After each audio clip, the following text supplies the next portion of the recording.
ప్రభునందు ప్రియులైన మీకందరికీ యేసుక్రీస్తు ప్రభువారి నామములో శుభవందనాలు తెలియజేస్తూ ఉన్నాం. ఎడారిలో సెలయేర్లు అనే దిన ధ్యానము కొరకై స్వాగతం.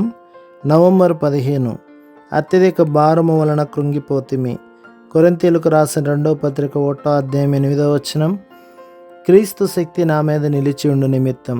కొరింథీయులకు రాసిన 2వ పత్రిక 12వ అధ్యాయం 9వ వచనం.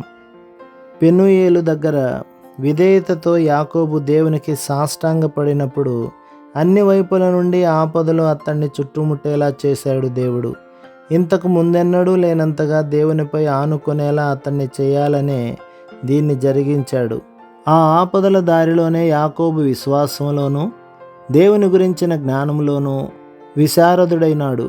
విజయవంతమైన క్రొత్త జీవితానికి కావలసిన శక్తిని సంపాదించుకున్నాడు.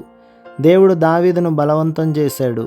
తన దేవుని విశ్వాస్యతను, అపార శక్తిని అతడు గ్రహించి విశ్వాసం, పరిశుద్ధత మొదలైన దివ్య సూత్రాలలో నిష్ణాతుడయ్యేలా అతనిని అంతులేని క్రమశిక్షణకు గురి చేశాడు.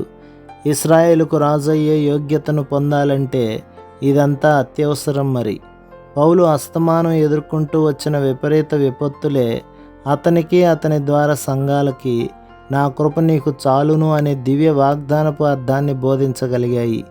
మనకు సంభవించిన శ్రమలు తప్ప మరేవి దేవుణ్ణి ఇంతగా తెలుసుకునేలా చేయగలిగేవి కావు. ఇంతగా ఆయనలో నమ్మకం ఉంచేలా, ఆయన నుండి ఇంత కృపను పొందగలిగేలా చేయగలిగేవి కావు. అందుకే మనకు సంభవించే వైపరీత్యాలు మనకు తప్పనిసరి. ఆటంకాలు, బాధలు మన విశ్వాసం వైపు దేవుడు విసిరే సవాళ్ళు.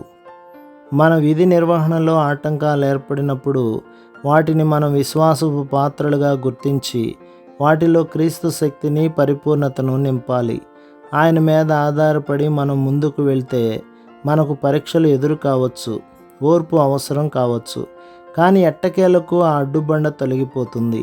మనం ఎదుర్కొన్న అగ్ని పరీక్షలో మనకు జరిగిన నష్టానికి రెండింతల దీవెనలు ఇవ్వడానికి దేవుడు ఎదురు చూస్తూ కనిపిస్తాడు. ప్రభు మిమ్మును, మీ కుటుంబమును, మీ సంఘమును దీవించి ఆశీర్వదించునుగాక. ఆమేన్.